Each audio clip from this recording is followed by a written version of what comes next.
Hello guys, may first earnings na kami sa Bantaye. Magkano? Bantaye!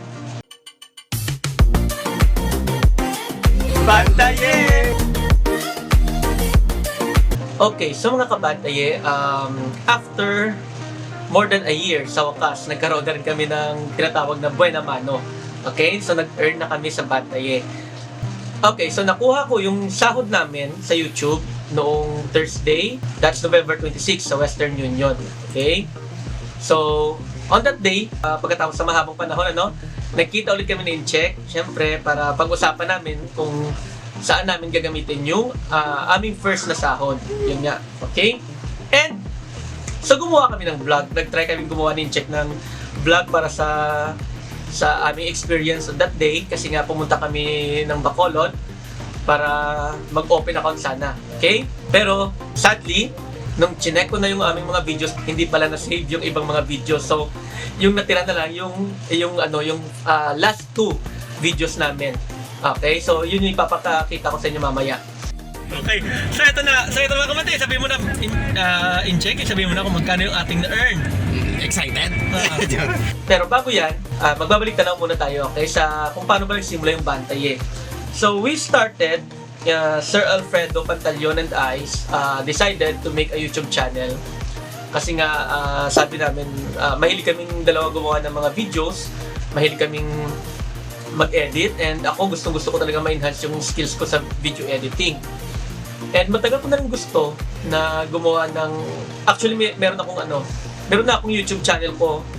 Yun nga lang, hindi yun namo-monetize. Parang lang siya, parang hindi ko siya pinursu na ma-monetize yung Papa Photo Art, okay? And then, that's September 2019 nung in-approach ako ni Check para mag-start kami ng aming video. So, on that day, I decided agad na sige, gumawa kami ng video. Kaya naman nung month na yon, tamang-tama merong affair or merong activity yung aming division sa Maaw. Doon namin napagkasunduan naggawin yung first episode namin, and that was in Hiligay noon pa kasi nga yung target na audience namin is within Bago City or yung mga Hiligay noon speaking people sa Western Visayas. Yun. So, ginawa naman yung first video as an introduction muna kung ano yung mga plans namin sa Bantaye, like ang vlog namin sa mga travels namin sa mga DepEd events and yung mga tutorials, talagang nakaplano na yon. And we struggled talaga kasi nga 'di ba may sa mga gusto ring maging YouTuber diyan, 'di ba alam naman natin na si YouTube may minimum requirements. Yun yung magkaroon ka muna ng 1,000 subscribers and 4,000 watch hours para ma-monetize yung channel mo. Okay, para makapag-start ka ng mag-earn sa YouTube. So, Incheck and I decided to make the YouTube channel Bantaye not solely for income. Yung gusto talaga namin is mag-share ng mga experiences namin, gumawa ng parang digital diary. And sabi namin, kung mag-click siya and mag-earn siya, bonus na lang. And luckily, yun nga, eto na. Nagkaroon na kami ng first income namin. Okay, so ito mga kamatay, sabihin mo na in-check, sabihin mo na kung magkano yung ating na-earn. Excited? Nasa 156 and 42 42 cents? dollars. $156 and 42 cents. So, ayun na nga. So, titignan niyo mga kabantayin. Unlike sa ex mo, si Ivana. Unlike kay Ivana. Bakit? Di ba sa ex mo, si Ivana? Di ba, naglalaban lang yun. Pero grabe agad, ang daming views. Kami ni Check, kahit maglaba kami ng Baka malaman. kahit maglaba pa kami ng maglaba, hindi kami magkakaroon ng views na gagaya ni Ivana. Kasi nga ganyan talaga mga kabantayin. Naglabas lang siya. Nagka-dollars na. Ganun talaga kapag kilala ka.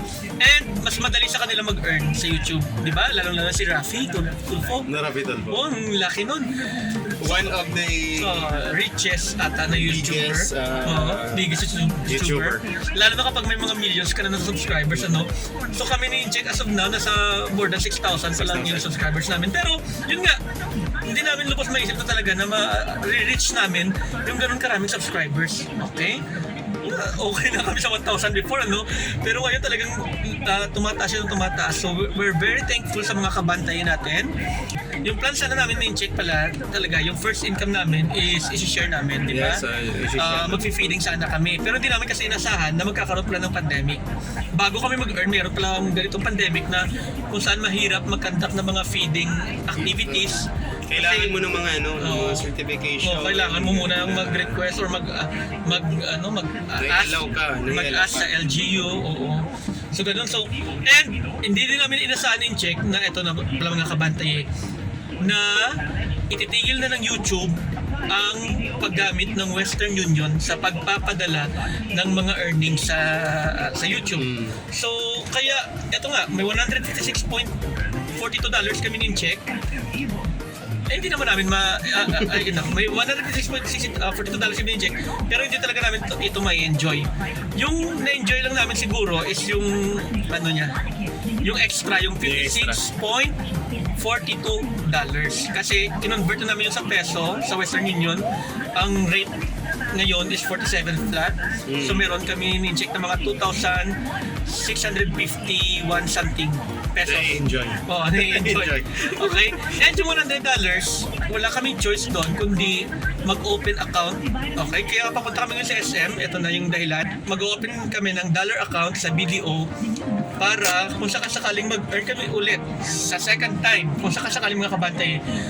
So may diretso na sa aming dollar account, and yun nga, dahil nga wala kaming choice kasi titigil na daw ni YouTube yung Western Union na pagpapadala nung YouTube earnings. So wala kaming choice na ilagay ang aming $100 Hindi po, sir. o bilang yun, di ba, maintaining balance. So yun mga kabantay, gusto man namin i-enjoy, gusto namin itulong, pero as of now talagang hindi pa muna kaya. Kasi we're planning for the future pa ng bantay. So hopefully mga kabantay, maka-earn kami sa second time. Once na naka-earn kami sa second time, ito na yung promise talaga namin sa inyo. Pwede na. Magkakaroon kami ng at least siguro by that time in check, no, hindi naman siguro by that time may vaccine na ngayon eh. Baka by that time pwede talaga mag-conduct ng mga mga feeding activities at saka yung mga gift giving. Yes. Na may mga mass gatherings. Okay, so hopefully Sana tamang-tama. No? Oo, so dahil December na, Christmas na, marami.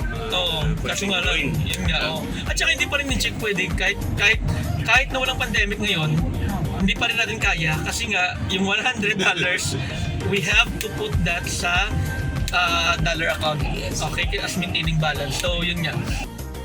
So ito na yung $100 na Yung very first dollar namin talaga. Kasi ako matagal na rin ako nakahawak ng dollars pero hindi akin. Lalo na nung nagtatrabaho pa ako sa USSC Western Union. Nung nagtatrabaho ako doon, madalas ako siyempre makakita ng dollars pero hindi naman akin. Pero ito talaga yung very first na amin ni in-check. Dapat 156 yan. Yung 56.42 kinonvert na sa peso kasi walang available na ganun na amount. So yun na lang talaga yung may enjoy natin, yung 56.42, kasi yung $100 na ito ilalagay namin sa bangko muna para magkaroon tayo ng dollar account for the future earnings natin. Hopefully may future earnings pa rin tayo. So mga kabantay, please keep on supporting us.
mga kabantay natin na may plano maging YouTuber din, at least na-share namin sa inyo yung experience namin.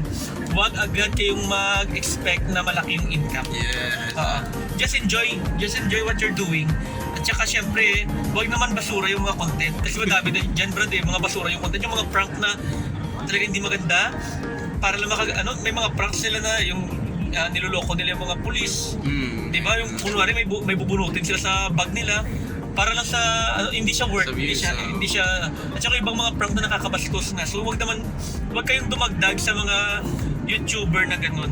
Yun nga, nagiging trending sila pero sila, nakakasakit sila ng kapwa nila. So parang hindi siya maganda. So sa mga, sa mga kabantay natin na gusto rin maging YouTuber, nakita niyo naman yung napagdaanan namin. At least ito na. Ito na yung resulta ng pagtsatsaga and ng pananalangin. Matintim na pala. At saka matagal namin itong hinintay. Okay? Kaya parang napaka-sweet ng earnings namin kasi matagal namin siyang hinintay. So ganun din. So, hopefully kayo mag-earn kayo agad. Yun yung sa amin. Sana kayo mag-earn kayo agad, hindi kayo nahihirapan. So, yun lang. Yan lang, bro, di ba?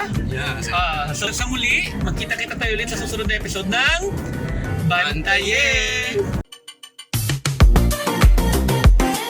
Bantaye!